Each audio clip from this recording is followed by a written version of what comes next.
জ্বর হলে কি কি করবেন না সেই চারটে জিনিস আপনাদের সাথে আজকে আলোচনা করব।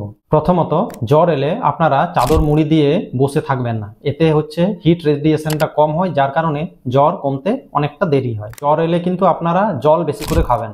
জল কম খেলে কিন্তু ডিহাইড্রেশন হতে পারে, আর ডিহাইড্রেশন হলে কিন্তু আপনার জ্বরের তীব্রতাটা অনেক বেশি হবে, সাথে হচ্ছে জ্বর আপনার কমতে অনেকটাই সময় লাগবে। দ্বিতীয়ত হচ্ছে, আপনার যদি জ্বর আসে তাহলে সেক্ষেত্রে কিন্তু আপনি বাড়ির জানলা দরজা এগুলো খোলা রাখবেন, ফ্যান বন্ধ করে বসে থাকবেন না।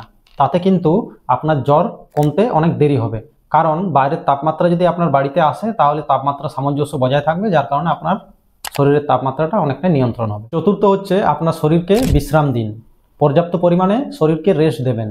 যে কোনো ওষুধেই খান না কেন, ওষুধ খাওয়া মাত্র ঘোরাঘুরি করবেন না, একটু বিশ্রাম নেবেন, তাতে শরীর দেখবেন একটু নিজের মতো করে রিকভারি করার চেষ্টা করছে।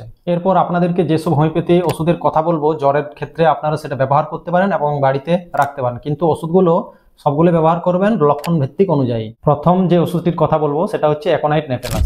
অ্যাকোনাইট নেফেলাসের লক্ষণগুলো থাকবে জ্বরের ক্ষেত্রে, আপনার হঠাৎ করেই জ্বর চলে আসবে, কোনো কারণ ছাড়াই ঠান্ডা বাতাস লেগে জ্বর চলে এসছে, সর্দি কাশি জ্বর, তার সাথে হচ্ছে আপনার একটা অস্থিরতা ভাব থাকবে, সেই ক্ষেত্রে আপনারা তখন অ্যাকোনাইটটা নিতে পারেন। দ্বিতীয় যে ওষুধটির কথা বলবো সেটা হচ্ছে ব্রায়োনিয়া অ্যালবা। ব্রায়োনিয়া অ্যালবার ক্ষেত্রে আপনার জ্বর থাকবে, জ্বরের সাথে শুকনো কাশি থাকবে, নড়াচড়া করতে ইচ্ছে করবে না, সবসময় শুয়ে থাকতে ইচ্ছে করবে এবং জ্বরের সময় প্রচুর পরিমাণে জল পিপাসা থাকবে।